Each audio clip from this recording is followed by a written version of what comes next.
happiness with a rich wife. And just when he had made up his mind to leave his wife, she left him and went off with a miniature painter.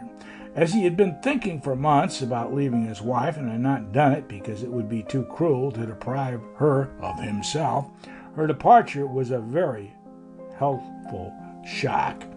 The divorce was arranged, and Robert Cohen went out to the coast. In California, he fell among literary people, and as he still had a little of the 50,000 left, in a short time he was backing a review of the arts. The review commenced publication in Carmel, California, and finished in Provincetown, Massachusetts. By that time, Cohen, who had been regarded purely as an angel and whose name had appeared on the editorial page merely as a member of the advisory board, had become the sole editor. It was his money, and he discovered he liked the authority of editing. He was sorry when the magazine became too expensive, and he had to give it up. By that time, though, he had other things to worry about. He had been taken in hand by a lady who hoped to rise with the magazine. She was very forceful, and Cohen never had a chance of not being taken in hand. Also, he was sure that he loved her. When this lady saw that the magazine was not going to rise, she became a little disgusted with Cohen and decided that she might as well get what there was to get while there was still something available, so she urged that they go to Europe, where Cohen could write. They came to Europe, where the lady had been educated, and stayed 3 years. During these 3 years, the first spent in travel, the second 2 in Paris, Robert Cohen had 2 friends, Braddock's and me. Braddock's was his literary friend, I was his tennis friend. The lady who had him, her name was Frances, found towards the end of the second year that her looks were going, and her attitude towards Robert changed from one of careless possession and exploitation to the absolute determination that he should marry her. During this time, Robert's mother had settled an allowance on him of about $300 a month. During 2 years and a half, I do not believe that Robert Cohen looked at another woman.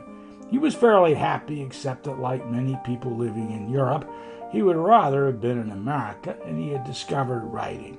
He wrote a novel, and it was not really such a bad novel as the critics later called it, although it was very poor as a novel. He read many books, played bridge, played tennis, and boxed at a local gym.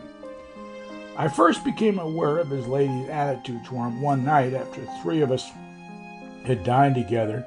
We had dined at l'Avion and afterwards went to the Café Versailles for coffee. We had several fins after the coffee, and I said I must be going. Cohen had been talking about the 2 of us going off somewhere on a weekend trip. He wanted to get out of town and get in a good walk. I suggested we fly to Strasbourg and walk up to St. Odelie or somewhere or other in Alsace. I know a girl in Strasbourg who can show us the town, I said. Somebody kicked me under the table. I thought it was accidental, went on. She's been there 2 years and knows everything there is to know about the town. She's a swell girl. I was kicked again under the table, looked and saw Frances, Robert's lady, her chin lifting and her face hardening. Hell, I said, why go to Strasbourg? We could go up to Bourges or Ardennes.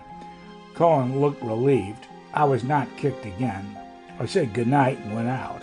Cohen said he wanted to buy a paper and would walk to the corner with us. For God's sakes, he said, why did you say that about that girl in Strasbourg for? Didn't you see Frances?